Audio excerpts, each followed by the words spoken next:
morning, everyone. Morning. We are the next supporters. Our topic for this morning is about the curriculum change and innovation. So, before we proceed, let's have first the inner choice.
Curriculum change and innovation are important concepts in education as they reflect the need to adapt the changing needs, interests, values of society, and learners. So, in this unit, the goal is to identify how the process of the curriculum changes and replaces the existing elements of the curriculum such as content, methods, materials, or evaluation, and point out the introduction of new and different elements in the curriculum such as design, approach, or delivery.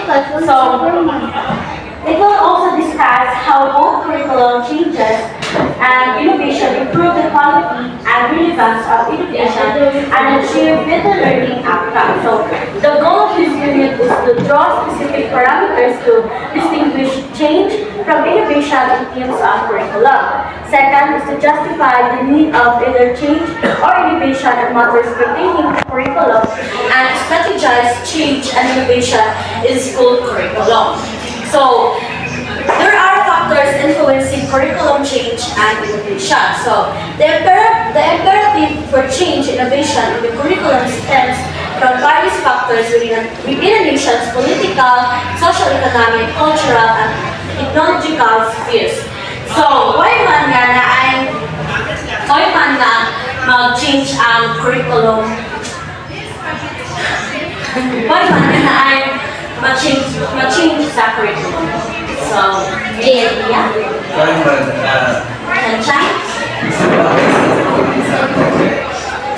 Kailangan, dahil sa naman doon tayo, kailangan naman ang adapt sa ang new generation. Yes, we do that. Therefore, kailangan yun ma-change ang curriculum para mo-fit sa standards ng mga new generation. Other idea? Jay? Okay. So, sakto tong iwan yung chan-chan niya. Mag-change ang curriculum because we need to adapt sa mga changes sa atong society or sa kanang different sa atong globalization. So, ang mga factors na maka-influence sa change and innovation is we have the societal changes, technological advances, globalization, economic factors, research and development, and last is the political factors. So, curriculum change happens because education needs to adapt to the changing needs of society, technology, and economy. Schools update their curriculum to prepare students for future challenges. So, societal changes. Challenges in society, values, beliefs, and expectations can influence what students need to learn. So, for example, the growing importance of technology had increased focus on STEM education. And then, technological advances. The new technologies such as digital learning tools and online resources encourage schools to use blended learning and modern teaching methods. Globalization. So as countries become more connected, schools emphasize global education and cultural awareness. Economic factors. So changes in job markets and workplace needs can lead schools to focus more on practical skills and vocational training. Research and development. New studies about how students learn help improve teaching methods and curriculum design. And that is that political factors, government policies, funding, and leadership decisions that influence what subjects are included in the curriculum. So that's all. Morning everyone. So in continuation with the report, so there are types of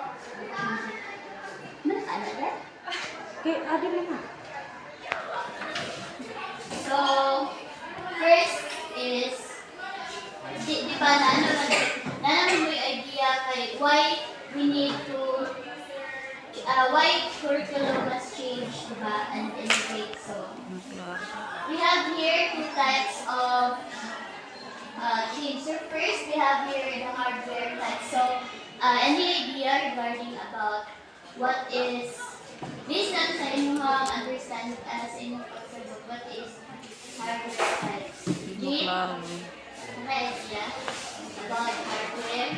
Or any, Miss the Army? Do you have any idea about hardware types? What is yeah. Ay, pag-answer. So, hardware types, these are the changes or that introduced by addition to facilities. So, some examples of hardware changes is one is infrastructure and development. So, diba, from time to time, we need to add more buildings, facilities, and like laboratories, more libraries. So, diba, to adapt to change. So, diba, sa mga time sa una is wala may equipment. So, the classroom is kuan din siya kanang gamay lang bitaw siya. So, ang nakakuan yun, ang nakapadaghan din sa kuan is because nag-change ang curriculum from katong past to K-12. So, dapat more classrooms to accommodate. So, based on my own understanding, it's murag dugay bitaw makahimo og buildings when it comes to the public sectors unlike sa private. So, diba? So, yes. So, mungkin na siya sa problems when it comes to building new facilities. So, the second is acquisition of equipment. So, ang sino na sa acquisition of equipment. Some of them means acquiring new equipment, like for example in ICT classroom, they would be acquiring more computers and maybe internet for the students to use. And for HK, mga cooking equipment like stove, ovens, and etc. Okay, so correct question no? So kailangan yun, when there is change, there should be acquired ka o mga equipment para mas mas conducive ang ilaha bitaw pagtuon. So naabita sila man-learn because they have the proper facility, they have the proper equipment to use like sa laboratories, di ba naabit dapat ang mga equipment so that kanabitang mabuhat yun ang mga activities. For example, kanang naay mga sa una sa mga time sa mga naamin nagkuhan ni kami or kanang sa sperm cell. So need it siya o microscope. So kailangan din microscope para makita tanin mo ang kuan. So masyado magudong kanang makita din mo personally unlike sa magkuhan na bitaw mga pictures. So number 3 is expansion of the library resources. So, diba, the curriculum is changing. So, dapat yun na ang mga there are new books.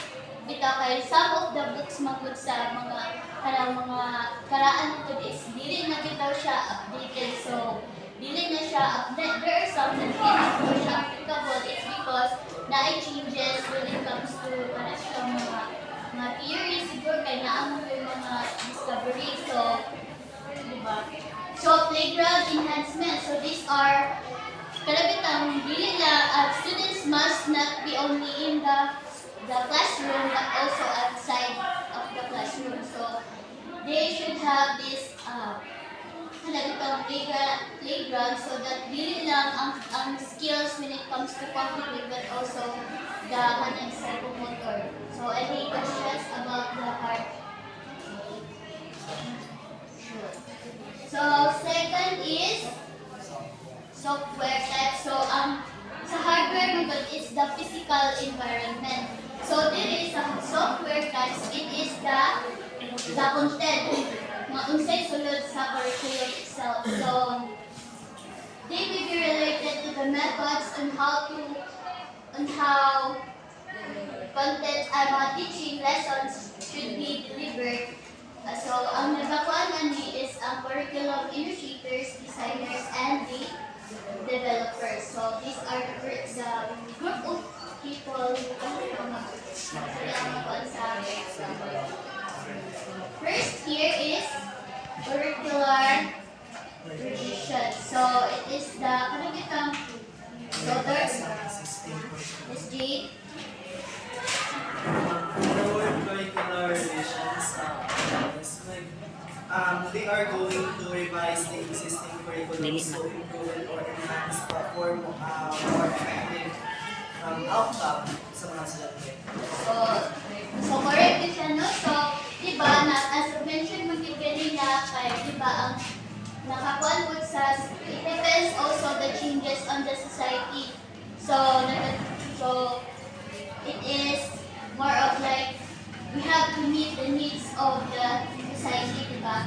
So karon is digital natives naman din ang mga students, so we have to incorporate it into our, so we need to have this curriculum revision. So the number 2 is pedagogical innovation. So diba, familiar naman yung na word, so it is the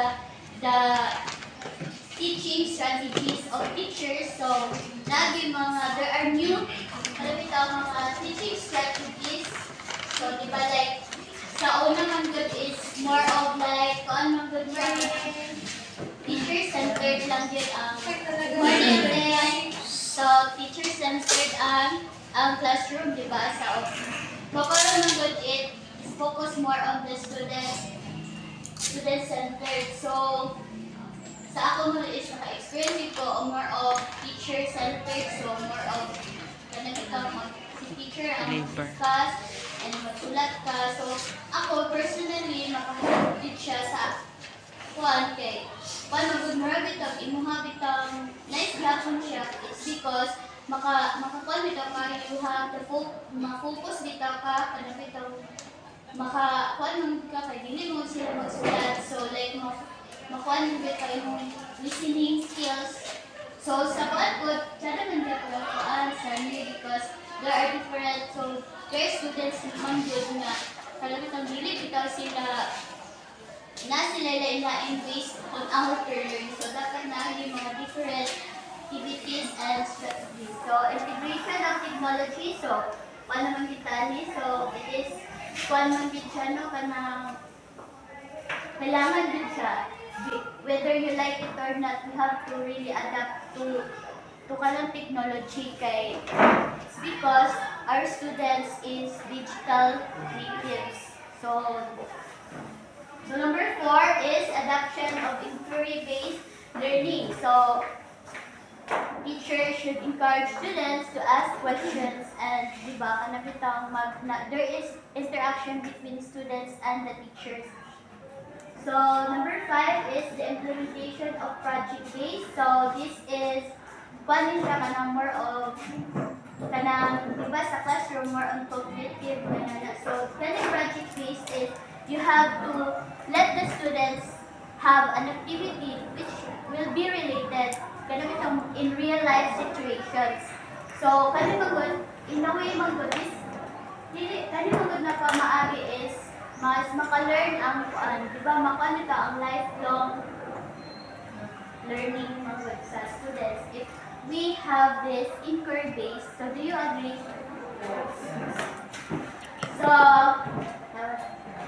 implement.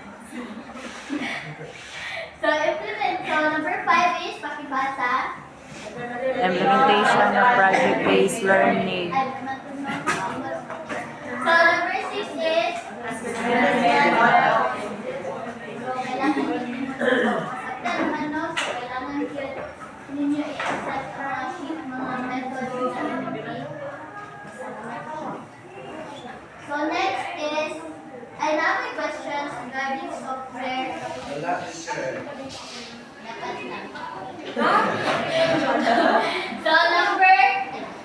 So next is, we are already finished with the types of changes. Ang tagal itong types of changes. Hardware, software, So, what is hardware? There are materials, structures, equipments, and Physical investment.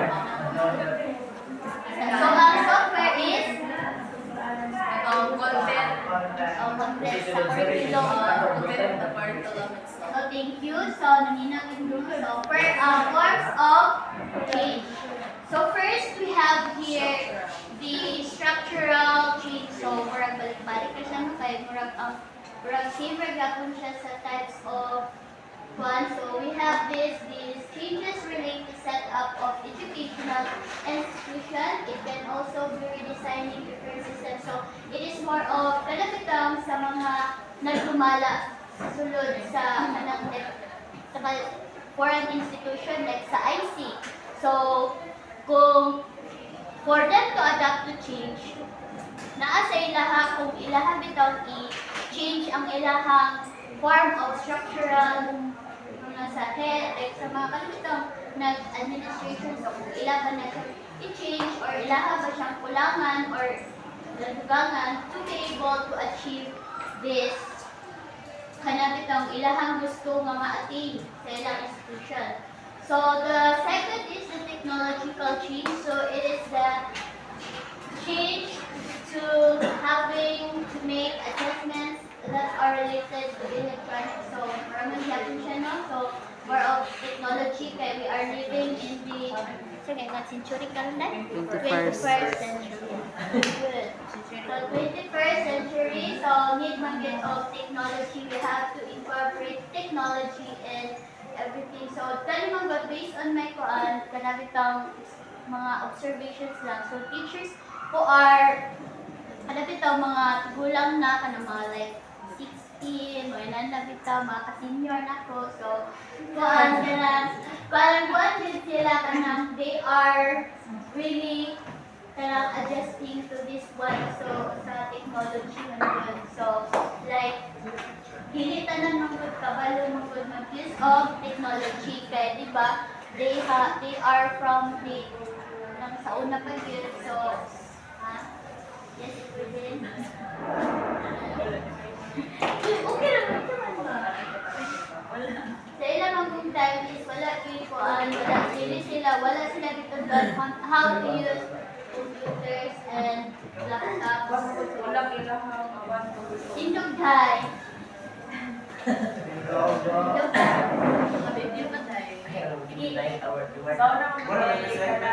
Ako ba, di ba sa una kay kanang kulang mo yung mga gamit sa di ba sa school.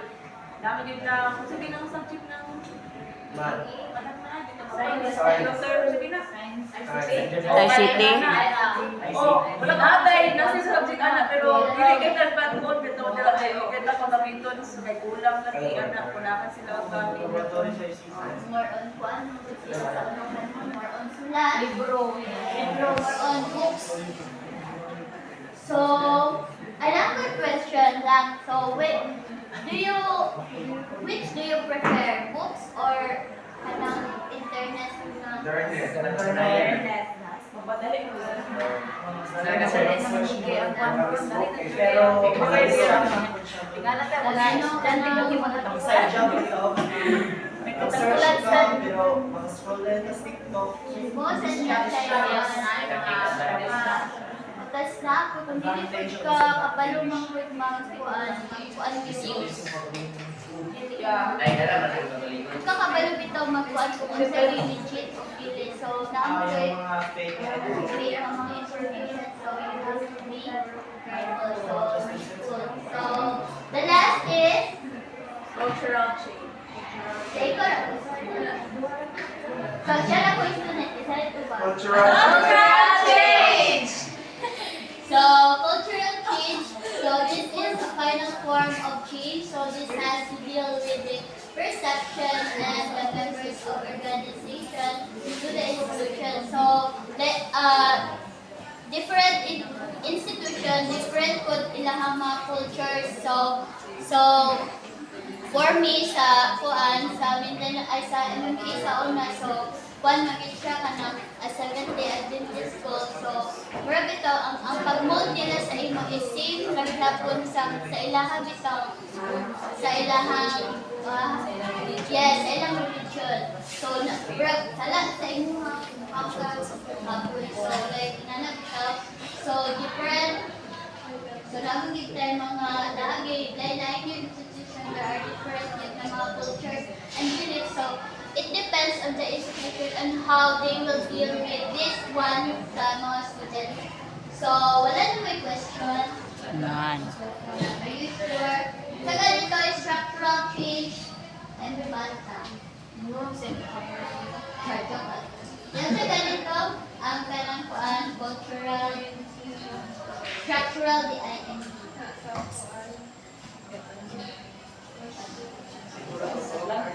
Structural is katong mga nagumala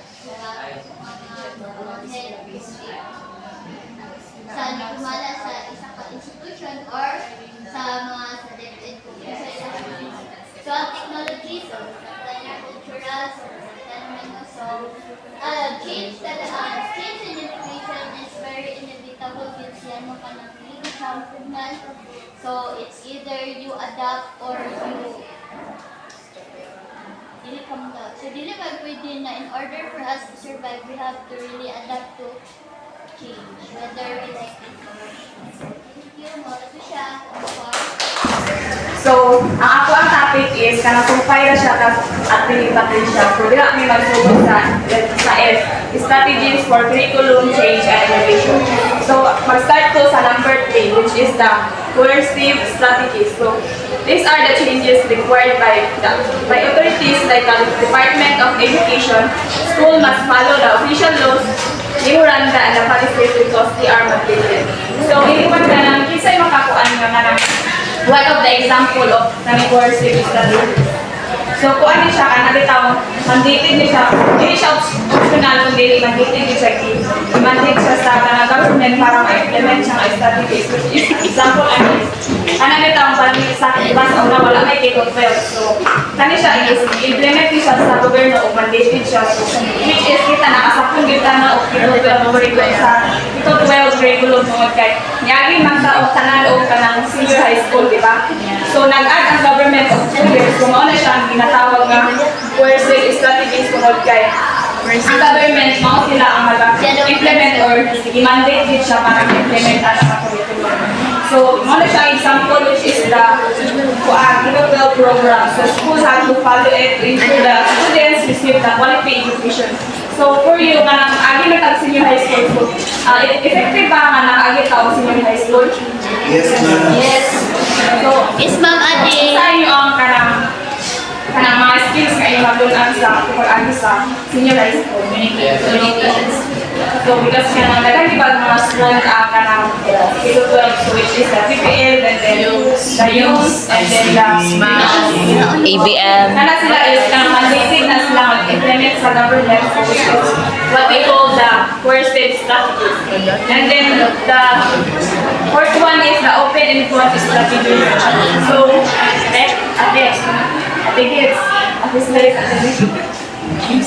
Sorry, ma'am. So, kung isa kong gusto mag-read, ipalit na ako si kaming Agatino sa number 4 sa Gusto lang tayo. si Agatino nasa Ada. sa number 4. Number 4, guys.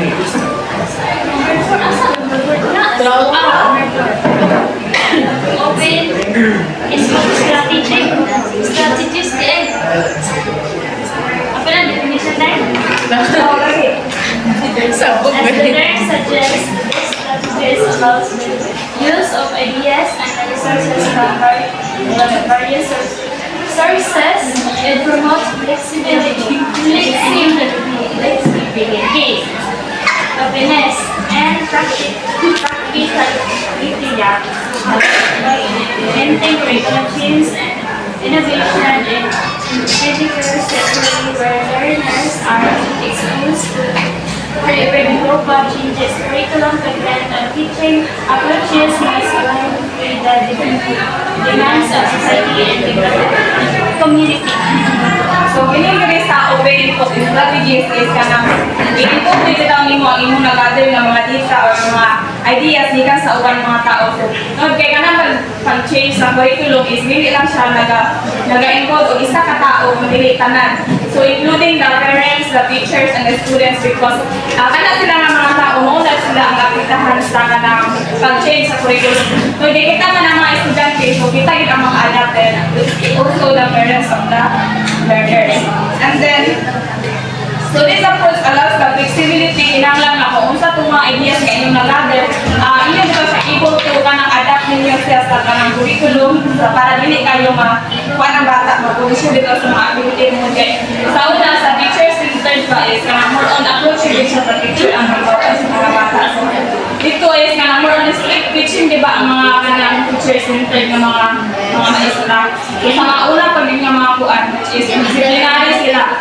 So, so in 21st century is we all know that kuan na kita sa technology, kapalo na tas sa una ko pagkama din. Maka-adapt na tas sa technology based nito. So the world that learners are exposed to rapid global changes, curriculum content and teaching approaches must align with the demands of the society and the global community. So in order for us to kanang ma-adapt na sa changes sa ato ang paanang education, hinanglan nga ato i-adapt ang ato kagaling na kanang ibot ang change sa ato ang sa pag-evolve sa kalibutan. So susunod planning and implementing change and innovation. So planning and implementing curriculum change is a broad and systematic process. It plays a vital role not only for educators but also in the lives of students. The process includes identifying the need for change and developing a plan, implementing the plan, and evaluating its interest. So dili na sa planning and implementing change and innovation. So kining pagplano is kanang dili ni siya ingon nga kanang bitaw ganito diretso ana dili diretso nga ma-implement ang isang curriculum. Dili siya pwede nga kanang bitaw mag-ano diretso bitaw to. It includes nga magkuan pa ta maghatag ta og kanang mga surveys, mga questionnaires sa ato ang mga sa tawag kanang ginatawag nato bitaw research bitaw. So, mao na siya ang ginatawag na kanang planning and implementing the change and innovation. So, dili man ta pwede di pa nga mag-change sa atong curriculum kung wala tayo ginapalo nga mga rules. Kung dili ka na kinahanglan baka also para sa pag-change. And then, identify the needs for change. Kasi slide. Yes, ano sila? So, identify the need for change. So, before ka mag-implement o ka mag-change sa curriculum, kinahanglan ka careful na pag-identify for the change. Okay? Kung sa mga kinahanglan bitaw nato i-change. So, kini nga topic diri is understandable lang is very na lang nato itan-aw sa kaning sa visual.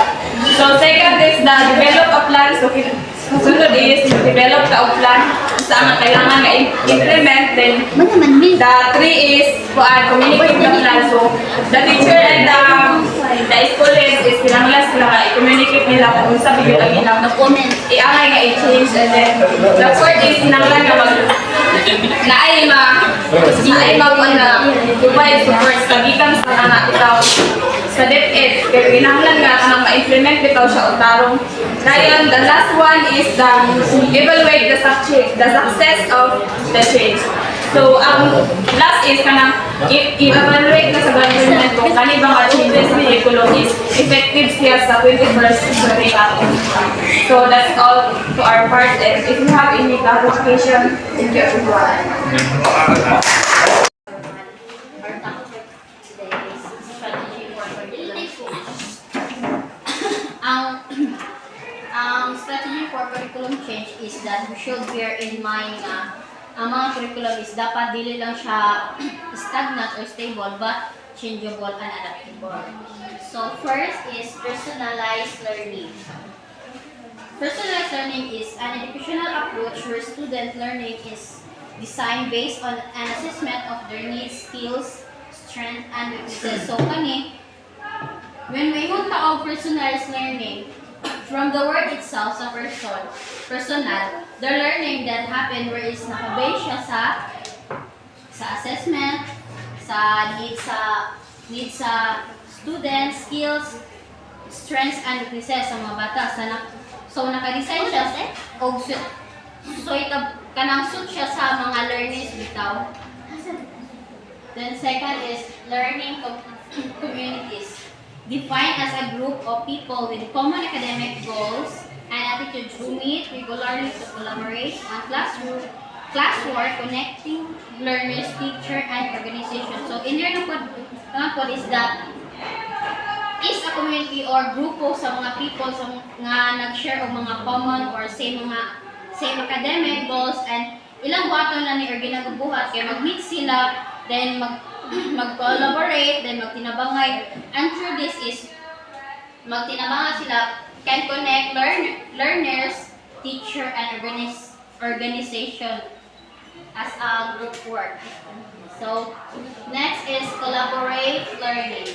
So a strategy that involves learners working with each other to enhance their learning and understanding a subject, solving a problem, or creating something. So we all know nga aware ta sa mga diverse nga ang mga tao is that our learners nga na medyo mga hina or napoy mga fast learners or napoy uban nga maayo kay sa certain way or napoy mga cognitive kung collaborate ni siya is that nindot ang result nila ani kay we all know nga 2 is better than 1. Dayon kung mag-collaborate ni sila is kung mag-collaborate ni siya mas less kaya lang ang work din mahimong result ani is kung masago nila ang mga knowledge o mga experience sa matag usa is that mas tsada ila ang result sa ila ang project ba or so next is project-based learning. So pedagogy approach where students take on a real world challenge. So kani po is ang mga bata is that mag-learn ang mga bata in the way sa pag-solve sa mga real world problems and doing sa mga project, present ko nga mag-contact mga project. Next is strategy for curriculum change and innovation. Kani siya curriculum is not or should not be stagnant. Dili dapat siya stable lang but also changeable. So karon I'll tackle about participative problem solving strategy. So kani siya is that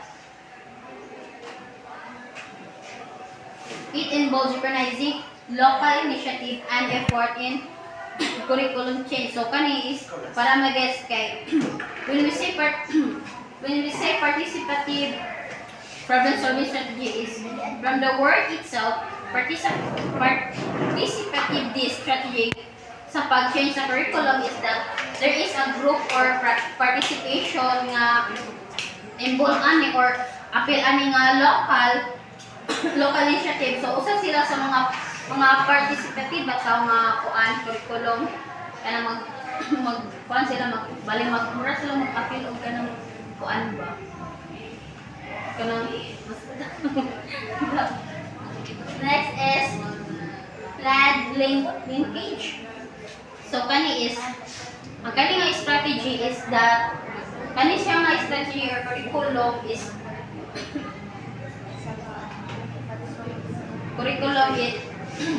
is also called as intermediate agency like the school interlink or connect with the innovator government lawmakers and the user in innovation of curriculum.